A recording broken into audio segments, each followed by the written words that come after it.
Okay, here's a quick demo on setting up the edr-3. First thing is power cord.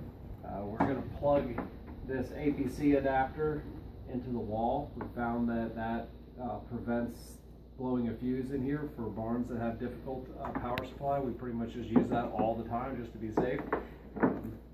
The back of the APC has surge protector and battery backup. You want to use the battery backup.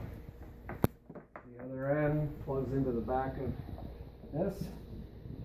And then in addition, we have the laptop computer, which you'll be doing the reading off of. And likewise, we can plug this in. This can get plugged anywhere, either side of directly into the wall or what have you. Next, we have Cat5 cable. This will plug into the back of the edr-3, also into the back of the laptop. Each cord and this entire setup process only goes in one place, so it's fairly fail-proof. Here's the owner's manual we'll send with it. Never actually read it. So this is your main cable here to the detector plate. And this plugs in here at the bottom. There's a red dot that goes at the top to kind of orient it. Okay. Once that's plugged in, it can be powered up. There's a black switch on the back side. Just push it in. Oh, I forgot to turn this on. Okay, now it powers up. So while that's booting, we can plug in our X-ray generator.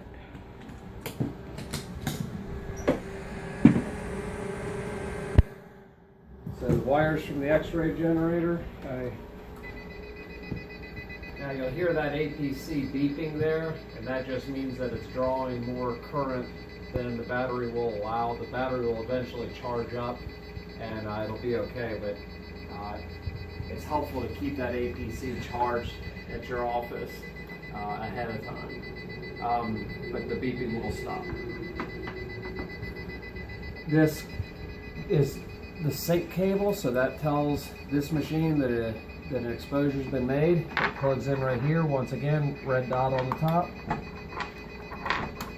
Okay, and the other end, you get plugged in to the back of this.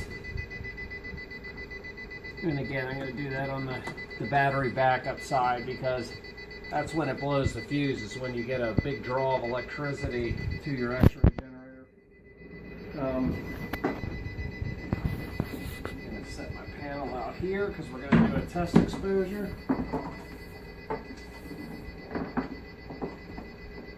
Okay. That APC finally stopped beeping. Okay, turn on my generator so that can be warmed up. You guys want to pull some aprons on real quick? Typically, for feet, almost every exposure is 80.10. For stifle PA view, I do 80.4. For stifle lateral, 80.2. Necks, 80.4. But again, 80.10 is kind of your standard exposure.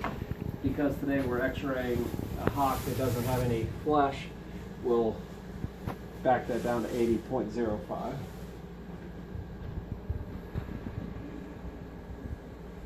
So now the software, patient, we'll give you patient's name. We'll just call this test.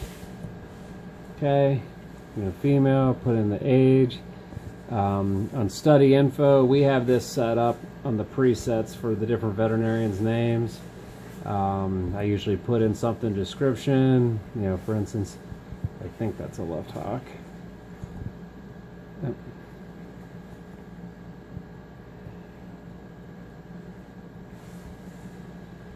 Okay, we're ready to go. So now we decide what we're going to x-ray. You'll see that it's got kind of all the different joints.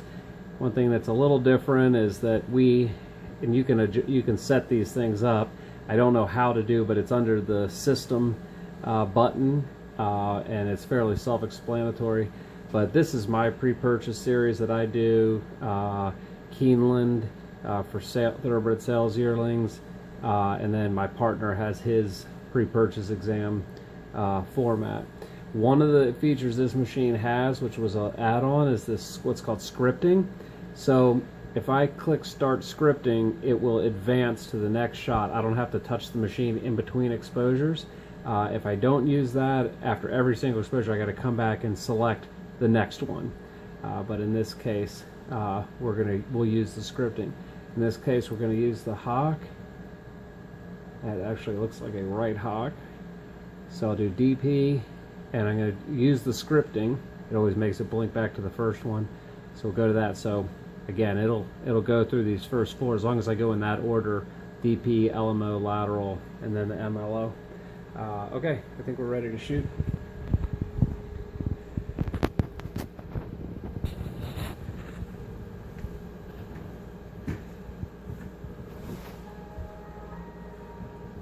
Okay, so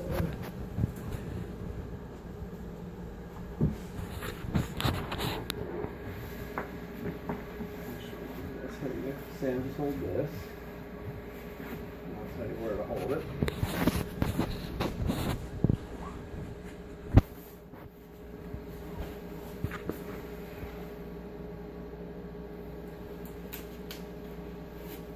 Just pause it a second.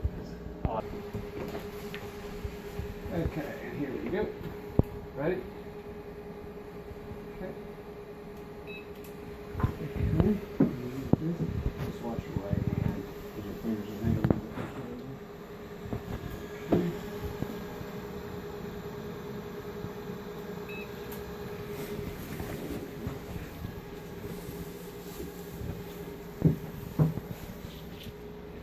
Can you pause it? I'm gonna. Okay.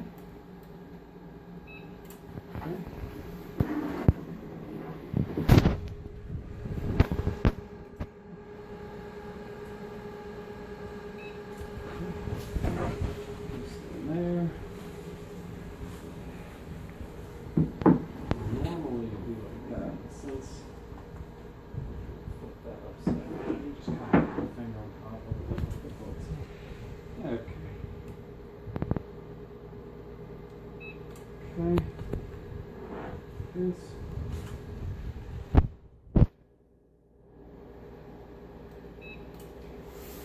Alrighty. Okay, so we've made our exposures.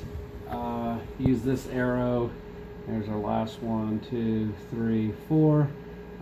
And so, we're going to say okay. We're going to tell it to send the study.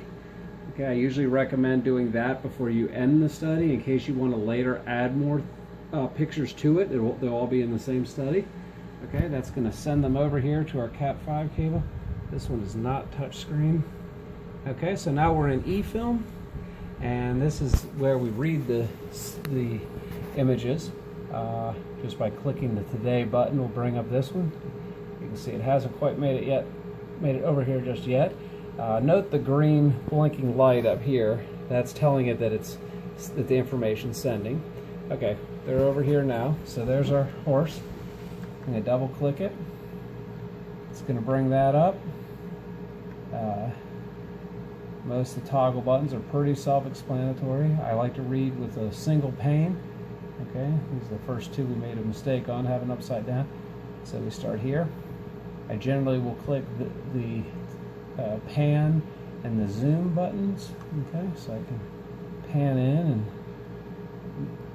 take a look at the images. And then I use this SE button, which brings you to the next, advances to the next picture. And then when you get to the end, of course, it goes away. So at this point, they're saved in eFilm. So to shut everything down, you basically just shut the computer down the standard way. Back at the edr-3, we end the study. Are you sure? Yes. And then to shut it down, we go System. I always use this button, shut down after the transfer. In this case, we've already transferred, so you probably could just use the shutdown button. Are you sure? Yep. This will eventually go to a black screen telling you that it's safe to turn off the unit, and then you turn off the switch in the back, and we're done.